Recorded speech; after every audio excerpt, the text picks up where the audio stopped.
अस्सलाम वालेकुम guys, welcome to my YouTube channel. आज की इस वीडियो में हम करेंगे CS 101 मिड टर्म प्रिपरेशन के लिए MCQs। ठीक है, क्योंकि आप जानते हैं कि आपका जो पेपर पैटर्न है वो चेंज हो चुका है। पहले 22 MCQs आपको आएंगे ऑब्जेक्टिव यानी कि MCQs। ठीक है, तो 8 नंबर के आपके एक क्वेश्चन होगा, 2 क्वेश्चन होंगे 8 नंबर के और 22 MCQs होंगे। तो इट्स मीन के 50% से भी ज़्यादा पोर्शन जो है 80% कह लें कि आपके पेपर का जो पोर्शन होगा वो किस पे डिपेंड कर रहा है, MCQs पे। ठीक है, तो आपने अगर अच्छा पेपर अटैम्प्ट करना चाहते हैं, अच्छी तरह पेपर की तैयारी करना चाहते हैं, तो आपको MCQs जो हैं वो सही से तैयार करनी होगी, उनको अच्छे से अटैम्प्ट करना होगा। तो उसी के लिए आपको मैं यहाँ पे वीडियो प्रोवाइड करूँगी जिसमें 100% करेक्ट आंसर्स लगे होंगे MCQs के। और MCQs जो हैं वो न्यू हैंडआउट्स जो हैं, आपके हैंडआउट्स जो हैं पहले ओल्ड थे। ठीक है, पहले कोई और हैंडआउट्स थे, तो 1-2 साल पहले ये हैंडआउट्स जो हैं वो चेंज हुए हैं। तो जो आपको पास पेपर मिलेंगे CS 101 के, उसमें भी ओल्ड वाले सब्जेक्ट के MCQs होंगे। तो आपने वो MCQs नहीं करने, आपका टाइम वेस्ट होगा। तो आपने ये जो न्यू सब्जेक्ट के MCQs हैं वो देखने हैं जो अभी आपके सब्जेक्ट के होंगे। ठीक है, तो ये जो MCQs इस वीडियो में मैं आपको प्रोवाइड करूँगी मिड टर्म के पेपर की तैयारी के लिए, वो न्यू सिलेबस से बिलोंग कर रहे हैं। ठीक है, हम इसको देखेंगे भी आपके हैंडआउट्स में कि ये हैंडआउट्स में आपके ही हैंडआउट से ये MCQs हैं जो मैं आपको यहाँ पे प्रोवाइड करने जा रही हूँ। ठीक है, तो हम स्टार्ट करते हैं वीडियो को। उससे पहले हम देख लेते हैं कि आपका मिड टर्म की जो अनाउंसमेंट आई है उसमें कितना सिलेबस है। पहले सिलेबस होता था CS 101 का मॉड्यूल नंबर 1 से लेके 108 तक। ठीक है, 108 मॉड्यूल्स आपके CS 101 के मिड टर्म के पेपर में इंक्लूड होते थे। लेकिन इस दफ़ा जो है इसमें भी चेंजिंग आई है कि आपका सिलेबस कम है। आपके जो मॉड्यूल्स हैं वो 81 तक हैं। ठीक है, फर्स्ट 81 मॉड्यूल्स आपके मिड टर्म के पेपर में इंक्लूड होंगे। तो इन मॉड्यूल्स को मद्देनज़र रखते हुए इन्हीं में से 1 से 81 के दरमियान जितने भी MCQs बन रहे हैं वो आपको मैं इस वीडियो में प्रोवाइड कर रही हूँ। और 70 MCQs होंगे ये, जिनको आप प्रिपेयर करके तो अच्छा CGPA जो है वो गेन कर सकते हैं। हम स्टार्ट करते हैं वीडियो को। सबसे पहला हमारे पास MCQs है वो क्या है कि dash refers to distributed systems that are more loosely coupled then clusters but that still work together to accomplish large task. ठीक है, तो कौन सी इनमें से 4 MCQs हमारे पास हैं कि parallel computing, grid computing, cloud computing या फिर क्वांटम कंप्यूटिंग। इनमें से कौन सी कंप्यूटिंग है जो ये काम परफॉर्म करती है, जो रेफर करती है डिस्ट्रीब्यूटेड सिस्टम को, और उसमें जो होता है लूजली कपल्ड और क्लस्टर्ड होते हैं टास्क। ठीक है, तो ये हम सबसे पहले देख लेते हैं कि क्या ये आपके हैंडआउट्स में से ही है जो आपके न्यू हैंडआउट्स हैं। ठीक है, तो इसको हम सर्च कर लेते हैं। आपके हैंडआउट्स यहाँ पे मैंने ओपन किए हुए हैं, इसमें हम सर्च कर लेते हैं कि ये जो ग्रिड कंप्यूटिंग है या ये जो डेफिनेशन है आपके हैंडआउट्स में है या नहीं। तो यहाँ पे मैंने लिखा ग्रिड कंप्यूटिंग, तो यहाँ पे आप देख सकते हैं कि ग्रिड कंप्यूटिंग जो है हमारे पास आ गया है। ठीक है, तो इट्स मीन कि ये आपके हैंडआउट से ही बिलोंग कर रहे हैं और न्यू MCQs हैं जो कि आपको पास पेपर में नहीं मिलेंगे। पास पेपर में या तो 2012 के, 2013 के इस तरह से होंगे। ठीक है, तो वो पुराने सब्जेक्ट के हैं, वो आपने नहीं करने। तो इसका जो करेक्ट आंसर होगा वो होगा आपके पास ऑप्शन नंबर B यानी कि grid computing. Next one MCQs number 2 है, उसमें क्या है हमारे पास एक सिंबल है, उस सिंबल को हम क्या कहते हैं HTML डॉक्यूमेंट में। ठीक है, टैग क्या है हमारे पास, इस तरह से 2 एंगल ब्रैकेट्स हैं, दरमियान में A है। तो इस HTML डॉक्यूमेंट में हम इस टैग को क्या कहते हैं ये हमने बताना है। ठीक है, तो ये जो हमारे पास टैग होता है ये हमारे पास एंकर टैग होता है। ठीक है, ऑप्शन नंबर B जो है इसका करेक्ट है कि जब आपके पास 2 एंगल ब्रैकेट्स लगी होंगी, दरमियान में A होगा, तो वो कौन सा टैग होगा, एंकर टैग। यानी कि ऑप्शन नंबर B जो है वो आपके पास इसका करेक्ट आंसर होगा। इसको आपने याद कर लेना है। नेक्स्ट वन MCQs है कि dash can not be used in the main memory to store data. कि यहाँ पे कुछ हमें मेमोरीज बताई गई हैं, उनमें से हमने बताना है कि कौन सी मेमोरी जो है वो डाटा को मेन मेमोरी में स्टोर नहीं करती। तो उसमें से जो करेक्ट आंसर है वो आपके पास फ्लैश ड्राइव। ठीक है, फ्लैश ड्राइव जो है वो डाटा को अब मेन मेमोरी में स्टोर नहीं करती। ठीक है, यूज़ नहीं करती, मेन मेमोरी से डाटा को यूज़ नहीं करती। नेक्स्ट वन MCQs है कि in the context of computer network. Computer network के कॉन्टेक्स्ट में WW जो है वो किसके लिए स्टैंड करता है, WW किसको रेफर करता है।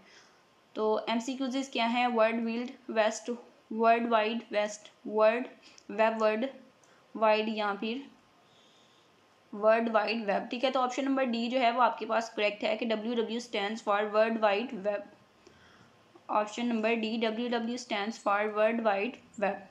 बहुत इंपॉर्टेंट MCQ होता है ये, WW वाला रिपीट हो चुका है बहुत दफ़ा पेपर में। नेक्स्ट वन MCQs है कि we need dash memory to store data permanently, कि मेमोरी में जब हम डाटा स्टोर करते हैं, परमानेंटली स्टोर करना चाहते हैं, तो उसके लिए हमें किसकी ज़रूरत होती है? वोलेटाइल की होती है, रैम की होती है, नॉन वोलेटाइल की, या फिर एड्रेस की। तो नॉन वोलेटाइल जो है उसमें हम डाटा को परमानेंटली स्टोर कर सकते हैं। वोलेटाइल कौन सी होती है? वोलेटाइल वो होती है जिसमें अगर लाइट जो है वो चली गई है तो आपका डाटा जो है वो सेव नहीं होगा, डाटा जो है वो वेस्ट हो जाएगा। लेकिन वोलेटाइल, नॉन वोलेटाइल वो है जिसमें अगर लाइट चली भी है तो फिर भी डाटा ऑटोमेटिकली सेव हो जाएगा, परमानेंटली सेव रहेगा, इसमें से वेस्ट आपका लॉस नहीं होगा डाटा, ठीक है। नॉन वोलेटाइल मेमोरी जो है इसमें आप डाटा को परमानेंटली स्टोर कर सकते हैं। Next one MCQs, the impact of truncation error can be reduced by using. तो ये एक एरर है टर्नकेशन का, इसको हम कैसे रिड्यूस कर सकते हैं ये हमने बताना है कि इसको, ये जो टर्नकेशन एरर है इसको हम रिड्यूस करते हैं बाय यूजिंग, किसको यूज़ करके हम इसको रिड्यूस करते हैं? Long term exponent, positive exponent, या फिर फ्लोटिंग पॉइंट एक्सपोनेंट, ठीक है। तो लॉन्ग टर्म एक्सपोनेंट मेरे ख्याल से सही है। हम इसको देख लेते हैं कि ये आपके हैंडवर्ड्स में है या नहीं, ठीक है। वक्तन फ़वक्तन मैं आपको चेक करवाती जाऊंगी कि ये MCQs आपके न्यू हैंडवर्ड्स से ही रिलेटेड हैं। तो हम देखते हैं कि ये जो MCQs हमें गिवन है क्या ये आपके हैंडवर्ड से है या नहीं। तो यहाँ पे हम लिखते हैं टर्नकेशन एरर।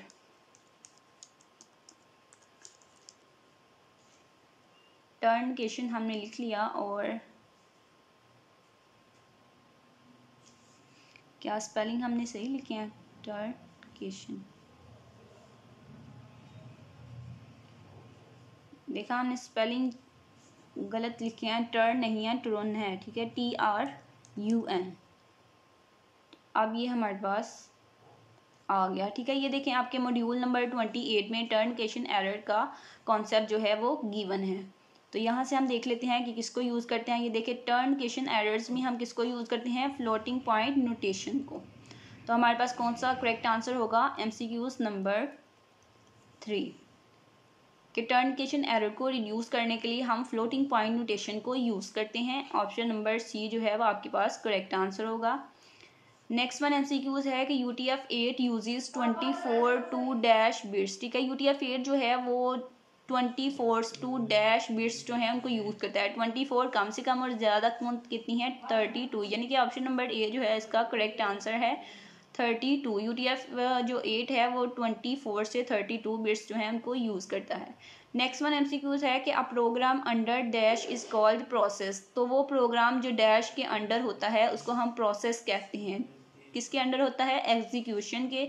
ऑप्शन नंबर बी जो है इसका करेक्ट आंसर होगा कि a program under execution is called process. इन MCQs को आपने एज इट इज़ याद कर लेना है इनके आंसर, ताकि आप इसको मिड टर्म के पेपर में आप लगा सकें। इसी तरह से मिड टर्म के पेपर में भी ये MCQs अपीयर होंगे। नेक्स्ट वन MCQs है कि OSI स्टैंड्स फॉर। तो OSI किसके लिए स्टैंड करता है? OSI हमें पता है कि ओपन सिस्टम इंटर कनेक्शन, ठीक है। OSI स्टैंड करता है open system inter connection.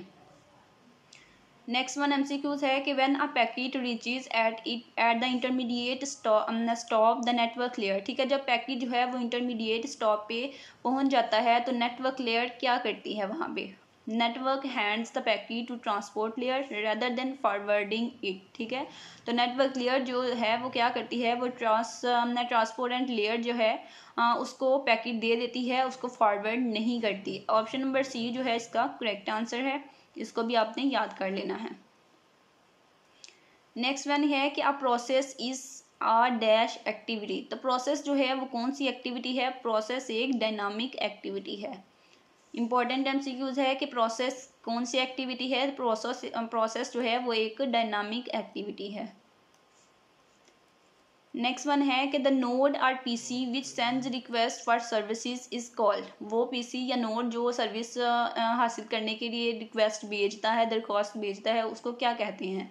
Server, ISP, client, या फिर प्रोटोकॉल। तो वो हमारे पास क्या होता है? वो हमारे पास क्लाइंट होता है। जो सर्वर जो रिक्वेस्ट सर्विस के लिए रिक्वेस्ट सेंड करता है वो हमारे पास क्लाइंट होता है। नेक्स्ट वन है कि which of the following language is use for client side scripting. तो जो क्लाइंट साइड स्क्रिप्टिंग होती है उसके लिए हम कौन सी लैंग्वेज को यूज़ करते हैं? क्लाइंट साइड स्क्रिप्टिंग के लिए हम जावा स्क्रिप्ट को यूज़ करते हैं। ऑप्शन नंबर इसका करेक्ट होगा ए। नेक्स्ट वन एमसीक्यूज है कि file software for implementing the web was released in. File software जो है उसको इम्प्लीमेंट किया गया वेब के लिए, तो इसको कब रिलीज़ किया गया, ठीक है। तो इसको रिलीज़ किया गया था सितंबर 1919 में, सितंबर 1919 में, ठीक है। नेक्स्ट वन एमसीक्यूज है कि the connection between networks to form an internet is handled by devices known as. तो वो कनेक्शन बिटवीन नेटवर्क्स के दरमियान जो कनेक्शन होता है इंटरनेट को बनाने के लिए, इंटरनेट को हैंडल बनाने के लिए जो नेटवर्क्स के दरमियान कनेक्शन होता है उसको कौन सी डिवाइसेस जो हैं वो हैंडल करती हैं। उन डिवाइसेस का हमने नाम बताना है कि उन डिवाइसेस को क्या कहते हैं जो नेटवर्क्स के दरमियान कनेक्शन को हैंडल करती हैं, तो उसको हम कहते हैं राउटर, ठीक है। ऑप्शन नंबर बी जो है इसका करेक्ट आंसर होगा कि उसको हम राउटर कहते हैं। नेक्स्ट वन है कि the HTML source document consist of 2 sections. HTML source document जो होता है उसमें 2 सेक्शंस होते हैं, कौन कौन से, हेड और बॉडी। ये आपसे एमसीक्यूज पूछा जाएगा, इंपॉर्टेंट एमसीक्यूज है, हो सकता है क्वेश्चन में पूछा जाए कि HTML सोर्स डॉक्यूमेंट जो है उसके कितने सेक्शन होते हैं, उनके नाम बताएं, या फिर HTML सोर्स डॉक्यूमेंट कितने सेक्शन पे डिवाइड होता है, उन दोनों के नाम बताएं। तो उन दोनों के नाम क्या हैं, एमसीक्यूज और क्वेश्चन दोनों के लिहाज से आपने याद कर लेना है कि उनके नाम क्या हैं, एक हेड है और एक बॉडी है, यानी कि ऑप्शन नंबर ए जो है आपके पास करेक्ट आंसर है। नेक्स्ट वन है कि dash connects computers over a large geographical area art world. तो यहाँ से हमने बताना है कि इनमें से कौन सा है जो कंप्यूटर को एक जियोग्राफिकल एरिया या पूरी वर्ल्ड दुनिया में जितने कंप्यूटर हैं उन सबको कनेक्ट करता है। उस कनेक्शन को, उस नेटवर्क को हम क्या कहते हैं, उस नेटवर्क को हम कहते हैं वैन, यानी कि वाइड एरिया नेटवर्क। अगर कनेक्शन जो है वो जियोग्राफिकल है या ओवरऑल वर्ल्ड में है, पूरी दुनिया में, तो उसके लिए हमारे पास कौन सा होगा नेटवर्क, वैन, वाइड एरिया नेटवर्क। अगर जो कनेक्शन है वो एक जैसे एक यूनिवर्सिटी है, एक स्कूल है, स्कूल के अंदर पीसीज में कनेक्शन है, तो वो कनेक्शन क्या होगा, वो होगा लैन। और अगर सिटीज़ में है जैसे लाहौर में और सियालकोट में, सिटीज़ में नेटवर्क जो है उनका कनेक्शन है, तो फिर वो होगा मैन, ठीक है। तो तीनों एमसीक्यूज जो हैं उनको याद कर लेना है आपने। नेक्स्ट वन एमसीक्यूज क्या है कि dash provides a network the internet connectivity. इनमें से कौन सी डिवाइस है जो नेटवर्क को कनेक्टिविटी प्रोवाइड करती है, तो वो प्रोवाइड करता है गेटवे, ठीक है। गेटवे जो है वो नेटवर्क को, इंटरनेट को कनेक्टिविटी प्रोवाइड करता है। Next one, which of the following is one of the major drawback of Skype. तो यहाँ पे हम देख लेते हैं क्या ये एमसीक्यूज आपके हैंडआउट्स में हैं। तो इस स्काइप वाले को ही हम सर्च करके देख लेते हैं कि आपके हैंडआउट से ही हम एमसीक्यूज याद कर रहे हैं, इनको प्रिपेयर कर रहे हैं मिड टर्म के लिए। तो आप देख सकते हैं स्काइप, ठीक है। तो ये आपके कौन से वाले मॉड्यूल में है, 68 मॉड्यूल में ये स्काइप का कॉन्सेप्ट है। तो इट्स मीन कि हम अभी तक आपका मिड टर्म का सिलेबस जो है उसी में से एमसीक्यूज को प्रिपेयर कर रहे हैं। और इसी 1 से 28 के दरमियान जो एमसीक्यूज हैं वो मैं आपको प्रोवाइड कर रही हूँ, और इन्हीं एमसीक्यूज से आपको मिड टर्म के पेपर में एमसीक्यूज पूछे जाएंगे।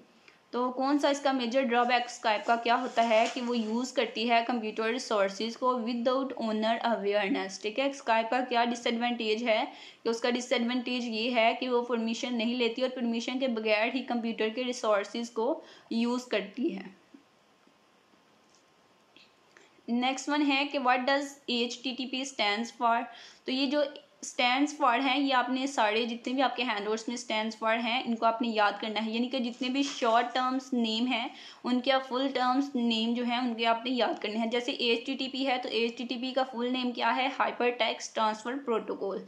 तो ये जो पूरे नेम है ये आपने याद करने हैं, एमसीक्यूज के लिहाज से ये इंपॉर्टेंट होते हैं जो शॉर्ट नेम स्टैंड्स फॉर करके तो आपसे एमसीक्यूज बना के पूछा जाता है। नेक्स्ट वन एमसीक्यूज है a process is called to be dash, a process is called to be in dash state if it can continue its progress, ठीक है। तो एक प्रोसेस है उसको हम कहेंगे कि वो डैश स्टेट में है अगर उसकी प्रोग्रेस जो है वो कंटिन्यू है, ठीक है।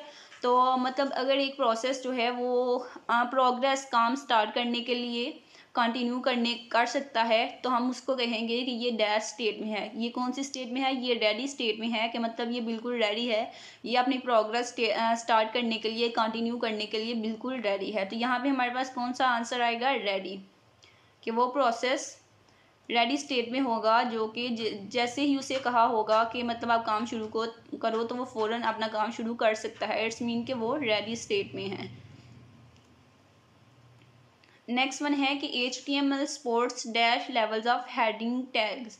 तो HTML में हमारे पास कितने हेडिंग टैग्स होते हैं, कितने लेवल हेडिंग टैग्स के होते हैं? हमारे पास 6 लेवल्स होते हैं। इंपॉर्टेंट MCQs है कि HTML कितने लेवल्स ऑफ हेडिंग्स को सपोर्ट करती है। HTML 6 हेडिंग टैग्स को सपोर्ट करती है। उसमें जो हमारे पास हेडिंग होती है वो 6 उसके टैग होते हैं, यानी कि एक बड़ी, फिर उससे छोटी, ठीक है। इस तरह से हमारे पास 6 टैग्स होते हैं, हेडिंग टैग्स HTML डॉक्यूमेंट में। नेक्स्ट वन है कि releasing space in the dash can break the deadlock and can allow the remaining processes to continue their task. तो हम स्पेस जो है उसको रिलीज कर रहे हैं, उसको फ्री कर रहे हैं। In the dash can break the deadlock and can allow remaining processes to continue their task. तो ये हमारे पास इसका करेक्ट आंसर क्या होगा कि हमारे पास प्रोसेस लिस्ट जो है उसमें से हम स्पेस को रिलीज कर रहे हैं, तो उसके लिए क्या होगा कि डेडलॉक जो है वो भी ब्रेक हो जाएंगे और रिमेनिंग प्रोसेसेस जो हैं उनका टास्क जो है कंटिन्यू हो जाएगा। तो यहाँ पे क्या आएगा? प्रोसेस लिस्ट, यानी कि option number B. Next one है कि the URL is use to. तो URL यानी कि लिंक, जैसे ये यहाँ पे एक लिंक है, ठीक है। तो ये हमारे पास क्या है? ये एक URL है। यहाँ पे आप किसी चैनल को यूट्यूब पे सर्च करते हैं या व्यू की वेबसाइट आप सर्च करते हैं, तो व्यू का LMS खोलते हैं, तो वहाँ पे आपके ऊपर इस बार में एक URL आता है। वो URL एक लिंक होता है और जो कि हमें कनेक्ट कर देता है व्यू LMS से हमारे गूगल को, ठीक है। तो हमारे पास क्या आंसर आएगा इसके लिए कि URL किसके लिए हम यूज़ करते हैं? हम स्पेसिफिक सिस्टम को कनेक्ट करने के लिए, ठीक है, इंटरनेट से कनेक्ट करने के लिए जो लोकेट करते हैं उसके लिए हम URL जो है उसको यूज़ करते हैं, यानी कि URL is use to locate a specific system connected to the internet. Next one है कि it is the responsibility of application layer 2। तो जो एप्लीकेशन लेयर होती है उसकी रिस्पॉन्सिबिलिटी क्या होती है? यहाँ पे 4 MCQs गिवन हैं। तो इनमें से जो करेक्ट आंसर है, एप्लीकेशन लेयर की जो रिस्पॉन्सिबिलिटी होती है वो होती है कि उसने इंश्योर करना होता है कि मैसेजेस जो हैं वो इंटरनेट पे ट्रांसफ़र हो रहे हैं, ठीक है। एप्लीकेशन लेयर है तो ट्रांसमिशन जो है वो अपने प्रॉपर फॉर्मेट में है और द मैसेज जो हैं वो ट्रांसफ़र हो रहे हैं नेट पे। तो नेक्स्ट वन MCQs क्या है कि which tier of ISP is the backbone of internet. तो एक दफ़ा हम चेक कर लेते हैं कि आपके हैंडआउट से ही हैं ये भी MCQs। यहाँ पे हम लिख लेते हैं टायर, तो देखते हैं हमारे पास ये आपके हैंडआउट्स में ये कॉन्सेप्ट है या नहीं। क्या हम आपके 81 मॉड्यूल्स में से ही MCQs कर रहे हैं? तो हमने यहाँ पे लिखा और आपके पास आ गया टायर का कॉन्सेप्ट। तो देखते हैं कि ये आपके, ये देखें 64 मॉड्यूल जो है, अभी हम 64 वाले मॉड्यूल पे हैं और उसमें ये वाला कॉन्सेप्ट है टायर का। इट्स मीन कि ये MCQs आपके हैंडआउट्स न्यू सिलेबस से ही हैं, ठीक है। तो इसको आप इजीली प्रिपेयर कर सकते हैं अपने मिड टर्म के पेपर के लिए और अच्छे मार्क्स जो हैं वो गेन कर सकते हैं। तो इसका करेक्ट आंसर क्या होगा कि कौन सी ISP की कौन सी टायर है जो इंटरनेट की बैकबोन होती है? तो वो होती है टायर 1। ऑप्शन नंबर ए जो है इसका करेक्ट आंसर है।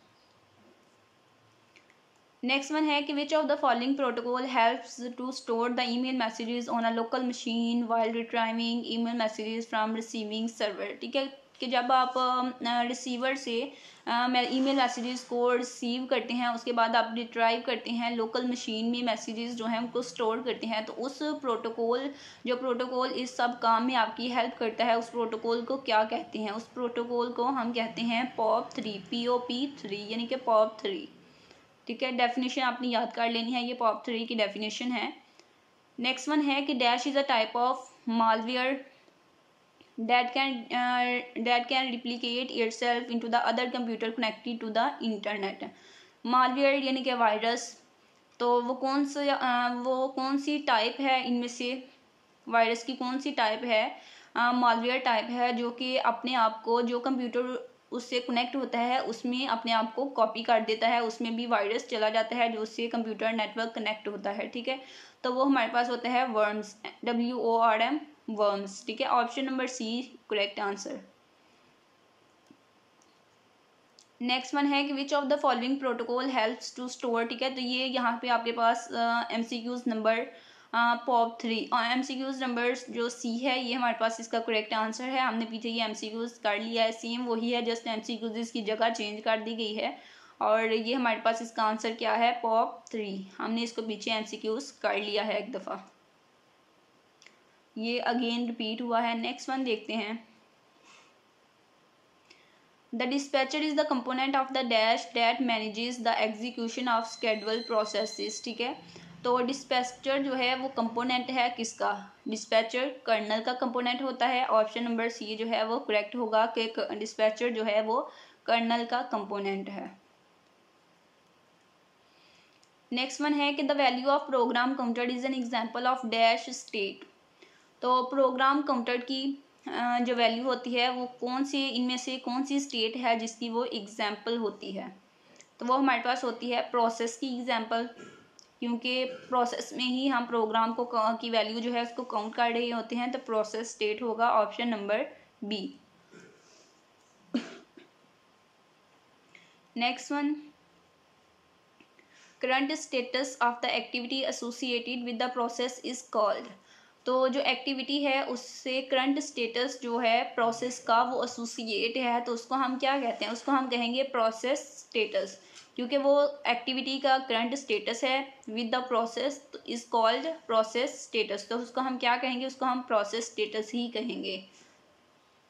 ये भी आपके हैंडओवर से ही MCQs बनाया है। MCQs जितने भी आपको मिड टर्म में आएंगे वो सारे आपके हैंडओवर से ही होंगे, इसलिए हैंडओवर्स को अगर आप रीड करना चाहें, उनसे प्रिपरेशन करना चाहें, तो वो बहुत अच्छा ज़रिया है मिड टर्म की तैयारी का। उसके अलावा आप मेरी ये वीडियो जो है वो देखेंगे तो इंशाल्लाह आपका पेपर जो है वो बहुत अच्छा होगा। नेक्स्ट वन MCQs क्या है, once an intruder gains access to a computer system, the next step is usually to explore looking for information of interest or for places to insert।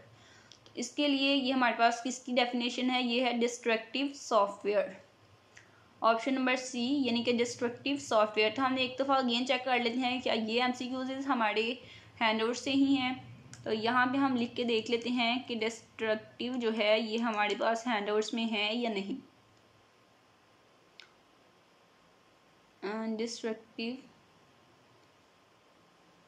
तो आप देख सकते हैं डिस्ट्रक्टिव सॉफ्टवेयर, ये हमारे पास जो वहाँ पे MCQs है वो मॉड्यूल 58 से हमें पूछा गया है। तो यहाँ पे इसको मैं हाईलाइट करके आपको दिखाती हूँ कि ये वाला जो MCQs है यही हमसे पूछा गया है वहाँ पे। तो आप देख सकते हैं ये सारी सी स्टेटमेंट वही है, और जो हमारे पास इंसर्ट तक स्टेटमेंट यहाँ पे हमें बताई गई है, और फिर आगे हमारे पास MCQs की वजह से फिल इन द ब्लैंक है। तो फिल इन द ब्लैंक में हमारे पास कौन सा करेक्ट आंसर होगा, डिस्ट्रक्टिव सॉफ्टवेयर। ठीक है, तो यहाँ पे MCQs में भी हमारे पास है डिस्ट्रक्टिव सॉफ्टवेयर, इट्स मीन के आंसर जो है वो भी 100% करेक्ट और वेरीफाइड हैं। इनको आप एज इट इज़ याद कर सकते हैं। ऑप्शन नंबर बी जो है इसका करेक्ट आंसर है। नेक्स्ट वन है कि which of the following is true about TCP in comparison to UDP। तो UDP का अगर हम कंपैरिजन कर रहे हैं TCP के साथ, तो उसके कंपैरिजन में हमारे पास इनमें से कौन सी स्टेटमेंट जो है वो करेक्ट होगी। तो जब हम TCP का कंपैरिजन करेंगे UDP में, तो उसके लिए स्टेटमेंट ट्रू क्या होगी कि TCP जो है वो मोर रिलायबल होता है और एफिशिएंट लेस होता है। ऑप्शन नंबर सी जो है, बी जो है, यानी कि TCP जो है वो मोर रिलायबल होता है लेकिन एफिशिएंट जो है वो लेस होता है। नेक्स्ट वन है कि in the operating system the responsibility of memory manager is to allocate. तो ऑपरेटिंग सिस्टम में जो मेमोरी मैनेजर होता है उसकी रिस्पॉन्सिबिलिटी होती है डैश को एलोकेट करना।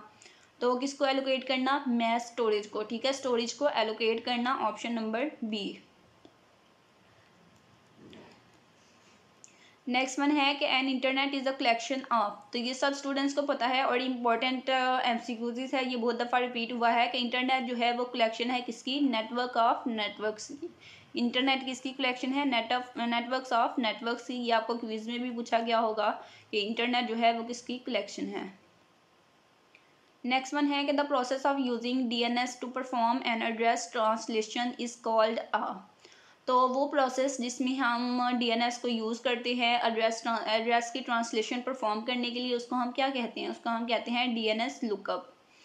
डीएनएस लुकअप कहते हैं हम उस प्रोसेस को जिस प्रोसेस में हम डीएनएस को यूज़ करते हैं एड्रेस की ट्रांसलेशन करने के लिए। नेक्स्ट वन है कि the application layer uses the dash to send and receive message over the internet. ठीक है, तो जो एप्लीकेशन लेयर होती है वो इंटरनेट पे मैसेजेस को सेंड करने और रिसीव करने के लिए डैश को यूज़ करती है, तो वो किसको यूज़ करती है, ट्रांसपोर्ट लेयर। ठीक है, ट्रांसपोर्ट यानी कि मैसेज को ट्रांसफ़र करना, तो ट्रांसपोर्ट लेयर आएगी यहाँ पे हमारे पास है। ठीक है, कि एप्लीकेशन लेयर जो है वो ट्रांसपोर्ट लेयर को यूज़ करती है मैसेज को नेट पे सेंड करने के लिए और रिसीव करने के लिए। नेक्स्ट वन है कि email is less time sensitive so the mail servers use dash to transfer email. ठीक है, ईमेल जो है वो लेस टाइम सेंसिटिव है न, तो इसलिए मेल सर्वर्स जो हैं वो डैश को यूज़ करते हैं मेल को ट्रांसफ़र करने के लिए, सेंड करने के लिए। तो वो किसको यूज़ करते हैं, टीसीपी को। ठीक है, मेल सर्वर जो है वो यूज़ करते हैं टीसीपी को ईमेल्स को ट्रांसफ़र करने के लिए। नेक्स्ट वन है विच of the following is not true about XML, तो एक्सएमएल के अबाउट कौन सी स्टेटमेंट इनमें से करेक्ट नहीं है। अगेन इंपॉर्टेंट एमसीक्यूज है, क्विज़ेस में भी पूछा गया होगा। तो जो करेक्ट स्टेटमेंट है वो ये है कि it can not be use to encode non textual material as text file. ठीक है, तो जो एक्सएमएल है उसके अबाउट उसके रिलेटेड कौन सी स्टेटमेंट ट्रू नहीं है, ये नहीं है कि इट कैन नॉट बी, वो जो है वो नॉन टेक्सचुअल मटेरियल को as a text file encode नहीं करती। ऑप्शन नंबर सी जो है वो करेक्ट आंसर होगा। नेक्स्ट वन है क्लाउड कंप्यूटिंग, तो जब हमने देखा था ग्रिड कंप्यूटिंग तो वहाँ पे हमारे पास क्लाउड कंप्यूटिंग भी आपके हैंडवर्ड्स में था। ठीक है, तो क्लाउड कंप्यूटिंग के बारे में हमें पूछा गया है कि क्लाउड कंप्यूटिंग सर्विसेज जो होती हैं वो प्रोवाइड करती हैं reasonable guarantees of dash and dash. Cloud computing में सर्विस जो होती है वो हमें दो चीज़ों की गारंटी देती है, किस किस की, डैश की और डैश की। तो वो डैश डैश क्या होंगी, स्केलेबिलिटी और रिलायबिलिटी की। ऑप्शन नंबर डी जो है वो हमारे पास करेक्ट होगा कि स्केलेबिलिटी और रिलायबिलिटी। नेक्स्ट वन एमसीक्यूज है कि लेन स्टैंड्स फॉर, तो लेन पहले हमने देखा था वैन, तो वैन किसको कहते हैं, वाइड एरिया नेटवर्क को, और लैन किसको कहते हैं, LAN stands for local area network, यानी कि option number C. Important MCQs है ये भी। नेक्स्ट वन है कि link layer will be responsible to, link layer जो है उसकी क्या रिस्पॉन्सिबिलिटी होती है, उसकी क्या जिम्मेदारी होती है। तो यहाँ पे हमारे पास ऑप्शन नंबर डी जो है वो करेक्ट है कि लिंक लेयर जो है वो उसकी रिस्पॉन्सिबिलिटी होती है कि उसने जो भी पैकेट आया है उसको उसकी डेजिग्नेशन, जो उसकी अगली डेजिग्नेशन होगी, जो मंजिल होगी उस तक डायरेक्शन देनी होती है। ठीक है, तो ऑप्शन नंबर डी करेक्ट होगा कि link layer will be responsible to determine the direction of packet next designation. Next one है कि in a general purpose computer a program called the dash is permanently stored in the machine is P ROM. ठीक है, dash in a general purpose computer a program called the dash is permanently stored in the machine ROM. तो इसके लिए correct कौन सा होगा, boot loader. ठीक है, बूट लोडर इसका करेक्ट आंसर होगा। नेक्स्ट वन है कि using PMEG technique video presentations can be successfully delayed over communication paths that provide transfer rates of 40 Mbps। ठीक है, एक और बात बता दूं कि लास्ट टाइम जो है मिड टर्म के पेपर थे तब भी मैंने CS 101 की प्रिपरेशन करवाई थी स्टूडेंट्स को, और उस वीडियो का बहुत अच्छा रिस्पॉन्स आया था और स्टूडेंट्स का भी बहुत अच्छा फीडबैक था कि उसी वीडियो में से उनको पेपर में MCQs पूछे गए हैं। तो 5K जो है उसको व्यूज़ हुए थे मिड टर्म की प्रिपरेशन के लिए। तो होपफुली इस वीडियो का भी फीडबैक जो है वो अच्छा रहेगा, क्योंकि ये भी वीडियो जो है आपके लिए बहुत हेल्पफुल रहेगी। तो हम देखते हैं next one MCQs। Dash is the most demanding job in United state, तो यूनाइटेड स्टेट में US में जो मोस्ट डिमांडेड जॉब होती है वो कौन सी होती है, वो होती है सॉफ्टवेयर इंजीनियर, यानी कि सॉफ्टवेयर डेवलपर। सॉफ्टवेयर इंजीनियर और सॉफ्टवेयर डेवलपर दोनों एक ही चीज़ है, ठीक है। तो ऑप्शन नंबर सी जो है इसका करेक्ट आंसर है। नेक्स्ट वन है कि a sequence of transactions in which the user establish initial contact with the computer operating system is called. तो जब वो सीक्वेंस जिसमें अभी आपने लैपटॉप जो है उसको ऑन नहीं किया, ठीक है, तो अब उसको फर्स्ट टाइम जो है ऑन कर रहे हैं, तो उसके लिए आपने कुछ उसको सीरीज ऑफ ट्रांजैक्शन देनी होगी, कुछ उसको उसके साथ कंप्यूटर के साथ ऑपरेटिंग सिस्टम के साथ कनेक्ट होने के लिए फर्स्ट टाइम इनिशियली कांटेक्ट करने के लिए आपने उसको कुछ इन्फॉर्मेशन देनी होगी, ठीक है। तो वो आप क्या करेंगे, वो आप लॉग इन करेंगे, ठीक है, अपनी डिटेल दे के लॉग इन करेंगे। तो हमारे पास अब ऑप्शन नंबर सी जो है वो करेक्ट होगा, लॉग इन। नेक्स्ट वन क्या है कि if you search on Google that how can I hack then it would be so dash for your security, ठीक है। तो ये भी इंपॉर्टेंट एमसीक्यूज है कि अगर आप गूगल पे सर्च करते हैं कि हाउ आई कैन हैक, ठीक है, कि मैं हैक कैसे कर सकता हूँ या हैक करने का तरीका क्या है, अगर आप ये चीज़ गूगल पे सर्च करेंगे तो ये आपके लिए डेंजरस होगा, ठीक है, आपकी सिक्योरिटी के लिए डेंजरस होगा, क्योंकि इस तरह की चीज़ें जो है वो आप गूगल पे सर्च नहीं कर सकते, ठीक है। ये आपके लिए डेंजरस होगा कि मैं किस तरह से हैक कर सकता हूँ। नेक्स्ट वन है कि if we are interested to see the map of some location, अगर आप किसी लोकेशन का मैप देखना चाहते हैं तो we can use map operator in the following way. तो आपको मैप ऑपरेटर जो है उसको किस तरह से यूज़ कर सकते हैं, उसका आपने सिंटैक्स बताना है। इंपॉर्टेंट एमसीक्यूज़ है, देख लेते हैं कि क्या आपके हैंडआउट्स में ये एमसीक्यूज़ है। तो हम इसको लिख लेते हैं कि मैप कॉलन, तो हो सकता है हमारे पास आपके हैंडआउट्स में आ जाए, ठीक है। तो यहाँ पे ये देख सकते हैं आप कि मैप ऑपरेटर हमारे पास गिवन है, और ये कौन से मॉड्यूल में है, मॉड्यूल नंबर 7 में, ठीक है। मॉड्यूल नंबर 7 में ये ऑपरेटर आपको गिवन है कि अगर आपने किसी जगह की location, if you are interested to see the map of some location, अगर आप किसी जगह की लोकेशन देखना चाहते हैं तो आप उस मैप ऑपरेटर को किस तरह से यूज़ कर सकते हैं, ठीक है। इस तरह से यूज़ कर सकते हैं कि आप पहले लिखेंगे मैप, फिर कॉलन, और फिर जगह का नाम, जिस जगह की आप लोकेशन देखना चाहते हैं।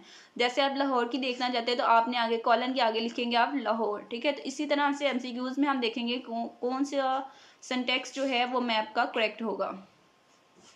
तो मैप कॉलन लोकेशन, ठीक है, ये आपके पास करेक्ट सिंटैक्स होगा किसी भी जगह की लोकेशन को चेक करने के लिए, मैप को चेक करने के लिए। तो नेक्स्ट वन एमसीक्यूज है कि आप program logic written in an ordinary language, एक प्रोग्राम है जो कि ऑर्डिनरी लैंग्वेज में लिखा गया है, तो हमने इलस्ट्रेट करना है कि structure similar to computer instruction is known as, ठीक है। तो उस इंस्ट्रक्शंस को, कंप्यूटर की इंस्ट्रक्शंस को हम क्या कहेंगे, एक प्रोग्राम है जो एक ऑर्डिनरी लैंग्वेज में लिखा गया है, ठीक है, उसमें कुछ कंप्यूटर इंस्ट्रक्शंस हैं, तो उसको प्रोग्राम को हम क्या कहेंगे, जाहिर बात है उसको हम प्रोग्राम ही कहेंगे, ठीक है, जिसमें एक लैंग्वेज होती है, उसमें लैंग्वेज में इंस्ट्रक्शंस लिखी जाती हैं, तो इसको हम क्या कहेंगे, इसको हम प्रोग्राम कहेंगे। तो ऑप्शन नंबर ए जो है इसका करेक्ट आंसर होगा। नेक्स्ट वन क्या है, what is the full form of PHP, PHP जो है उसकी फुल फॉर्म क्या है, या पीएचपी स्टैंड्स फॉर, इस तरह से भी आपको पूछा जा सकता है। तो पीएचपी जो है वो स्टैंड फॉर करता है पर्सनल होम पेज के लिए। ऑप्शन नंबर ए जो है वो करेक्ट है कि PHP stands for personal home page. What data compression technique? Which data compression technique is suitable for situation where long sequences, ठीक है। तो जब जहाँ पे लॉन्ग सीक्वेंसेस होते हैं उस सिचुएशन के लिए कौन सी कंप्रेशन टेक्निक जो है वो बेटर होती है, सूटेबल होती है, उस टेक्निक का हमने नाम बताना है कि कौन सी टेक्निक जो है वो बेटर होती है, सूटेबल होती है। तो वो होती है हमारे पास रन लेंथ इनकोडिंग, ठीक है। इसको आपने याद कर लेना है कि लॉन्ग टर्म सीक्वेंसेस आपके पास हों तो उस सिचुएशन में हमें डाटा को कंप्रेस करने के लिए कौन सी टेक्निक जो है यूज़फुल होती है, रन लेंथ इनकोडिंग, यानी कि option number D. Next one है कि Google does not distinguish the capital letters और स्मॉल लेटर्स। तो गूगल जो है वो कैपिटल लेटर्स और स्मॉल लेटर में फ़र्क नहीं कर सकता, ये स्टेटमेंट है। तो बिल्कुल जो है गूगल स्मॉल लेटर्स और कैपिटल लेटर में फ़र्क नहीं कर सकता। मतलब कि अगर आप गूगल पे कुछ सर्च कर रहे हैं, ठीक है, आपने स्मॉल लेटर में लिखा है, तो फिर भी अगर व्यू LMS फॉर एग्जांपल हम देख लेते हैं कि आपने व्यू LMS जो है वो गूगल पे लिखा है, अब ना LMS को खोलने के लिए, तो अगर आप उसको कैपिटल में लिखेंगे फिर भी आपके पास LMS ही आएगा, और अगर आप उसको स्मॉल में लिखेंगे फिर भी LMS ही आएगा, ठीक है। इसलिए इसका मतलब है कि लेटर्स स्मॉल हों या कैपिटल, गूगल को इस चीज़ से फ़र्क नहीं पड़ता, गूगल इस चीज़ में फ़र्क नहीं करता कि कैपिटल लेटर्स हैं या फिर स्मॉल, ठीक है। तो इसलिए हम कहेंगे कि गूगल जो है वो केस सेंसिटिव नहीं है, यानी कि लेटर्स जो हैं वो अपर हों या लोअर हो उसको कोई फ़र्क नहीं पड़ता, वो एक केस सेंसिटिव नहीं है, तो हम उसको कहेंगे कि ये केस इनसेंसिटिव है। ठीक है, गूगल एक केस इनसेंसिटिव है। इंपॉर्टेंट एमसीक्यूज है आपके लिए। नेक्स्ट वन एमसीक्यूज है कि विच protocol is suitable for wireless star networks. तो आपके पास जो वायरलेस स्टार नेटवर्क्स होते हैं उनके लिए कौन सा प्रोटोकॉल जो है वो ज़्यादा बेस्ट होता है, वो होता है CSMA-CA। ठीक है, CSMA-CA। नेक्स्ट वन है कि 1 bit can contain only dash value. तो 1 बिट जो होती है उसमें कितनी वैल्यूज़ होती हैं। ठीक है, अब आप कहेंगे कि उसमें 2 वैल्यू होती हैं 1 बिट में, या तो 0 या 1। ठीक है, लेकिन या 0 या 1 दोनों एक टाइम पे नहीं हो सकती, एक टाइम पे जस्ट एक वैल्यू होगी 1 बिट में। तो इट्स मीन कि 1 bit can contain only 1 value at a time. ठीक है, तो 1 जो है हमारे पास इसका करेक्ट आंसर होगा। नेक्स्ट वन है कि एसडीएस किसको कहते हैं हम, सिक्योर डिजिटल मेमोरी कार्ड्स को हम एसडीएस कहते हैं।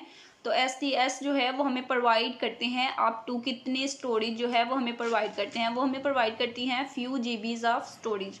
SDS provides up to few GBs of storage. Next one है कि which of the following is one of the major drawback of Skype. तो स्काइप का हम ड्रॉबैक देख सकते हैं कि स्काइप जो है वो ओनर से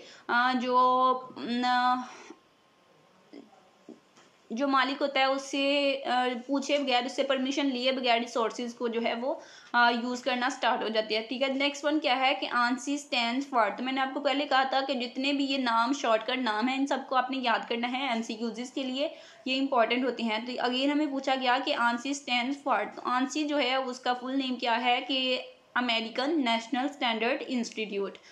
ऑप्शन नंबर बी जो है आपके पास करेक्ट होगा कि ANSI stands for American National Standards Institute. Next one क्या है कि diameter of compact disc is. तो कॉम्पैक्ट डिस्क जो है उसका डायमीटर आपने बताना है कि उसका डायमीटर कितना होता है। उसका डायमीटर 12 सेंटीमीटर्स होता है। तो हम देख लेते हैं कि क्या ये डायमीटर आपके हैंडवर्ड्स में ये एमसीक्यूज गिवन है कि डायमीटर ऑफ कॉम्पैक्ट डिस्क कितना होता है।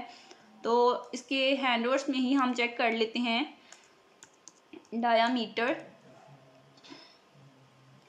Diameter of compact disc. तो डायमीटर ऑफ, तो यहाँ पे आप देख सकते हैं कि मॉड्यूल नंबर 16 जो है उसमें ये आपके पास गिवन है कि डायमीटर ऑफ कॉम्पैक्ट डिस्क का कितना डायमीटर होता है, 12 सेंटीमीटर्स, यानी कि 100% करेक्ट और वेरीफाइड आंसर है। 12 सेंटीमीटर जो है वो कॉम्पैक्ट डिस्क का डायमीटर होता है। उसके बाद नेक्स्ट वन जो एमसीक्यूज है वो क्या है कि multi programming is a way to implement. तो मल्टी प्रोग्रामिंग जो है वो एक वे है इम्प्लीमेंट करने का, किसको, टाइम शेयरिंग को इम्प्लीमेंट करने का। ऑप्शन नंबर ए, यानी कि टाइम शेयरिंग को इम्प्लीमेंट करने का, multiplication. Next one important MCQs है कि बिट इज। ठीक है, तो ये बहुत इंपॉर्टेंट एमसीक्यूज है, बार बार स्टूडेंट से पूछा जाता है कि bit is a dash of storage या डैश ऑफ यूनिट। ठीक है, तो आप कहेंगे कि bit is a basic unit of storage. Bit क्या है, बिट स्टोरेज का एक बेसिक यूनिट है। नेक्स्ट वन एमसीक्यूज है कि binary notation has two following representations. Binary notation की 2 फॉलोइंग रिप्रेजेंटेशंस होती हैं, तो वो कौन सी हैं, टूज कम्प्लीमेंट। हम रिप्रेजेंटेशन को क्या कहते हैं, बाइनरी नोटेशन की रिप्रेजेंटेशन को हम कहते हैं टूज कम्प्लीमेंट।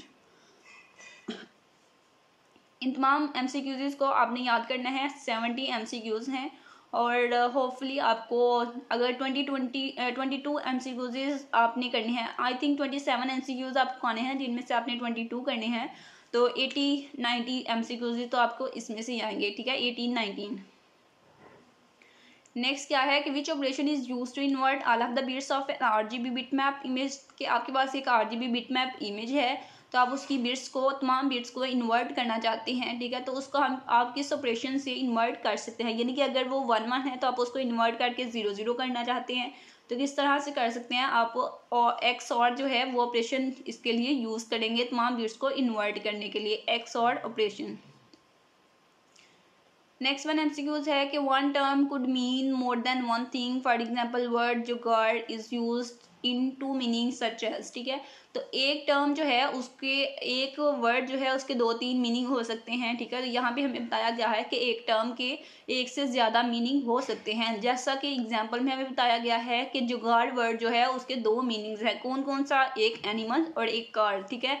तो ये जो देखिए जैगुआर, ठीक है, तो जैगुआर कार भी होती है और जैगुआर एनिमल भी होता है। यहाँ पे आपके हैंडवर्ड्स में हम चेक करते हैं क्या आपके हैंडवर्ड्स में ये है जैगुआर के बारे में, ये एग्जाम्पल जो है हमें गिवन है, ये सिनेरियो हमें गिवन है।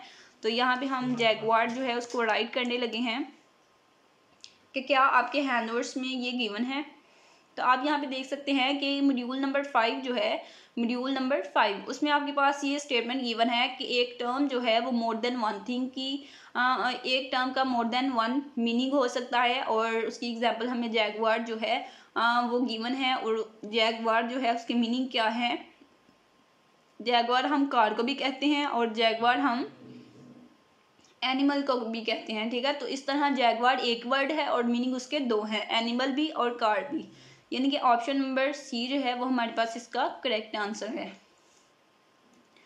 नेक्स्ट वन एमसीक्यूज है कि किलोबाइट के बी कंटेन्स डैश बाइट्स। तो 1 किलोबाइट में कितने बाइट्स होते हैं? 1 किलोबाइट में 1024 बाइट्स होते हैं, ठीक है। 1024 बाइट्स होते हैं 1 किलोबाइट में। नेक्स्ट वन है कि how instructions can be fetched from the main memory to CPU. हमने इंस्ट्रक्शन हम फेच करना चाहते हैं मेन मेमोरी से सीपीयू में, तो हम किस तरह से करेंगे? बाय यूजिंग बस, ठीक है। बस के ज़रिए, बस को यूज़ करके हम सीपीयू मेन मेमोरी से इंफॉर्मेशन जो है उसको फेच करेंगे, उसको लेके आएंगे सीपीयू में, ठीक है, यूजिंग बस। ऑलमोस्ट हमारे 65 एमसीक्यूज हो गए हैं, ठीक है, 5 ही रह गए हैं। तो मुसलसल इतना ज़्यादा बोलना जो है वो बहुत मुश्किल बात होती है, जो कि आपकी हेल्प के लिए मैं बोल रही हूँ, ठीक है, ताकि आपकी मिड टर्म की प्रिपरेशन हो सके। तो नेक्स्ट वन एमसीक्यूज क्या है कि which unit transfer the data from main memory to the general purpose register, ठीक है। तो इनमें से कौन सा डाटा यूनिट है जो डाटा को ट्रांसफ़र करता है मेन मेमोरी से रजिस्टर में?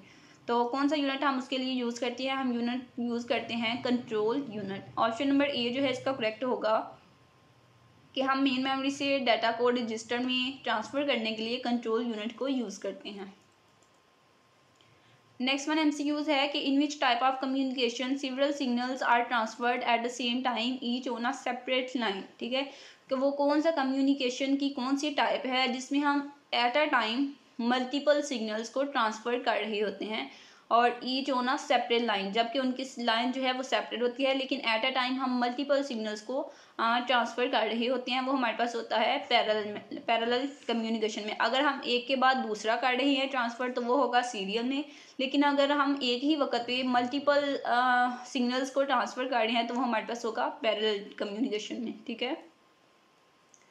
नेक्स्ट वन क्या है? HDTV। HDTV is the abbreviation of, यानी कि HDTV जो है इसका भी हमने फुल नेम बताना है। तो HDTV जो है इसकी एब्रीविएशन क्या है? High definition television, high definition television.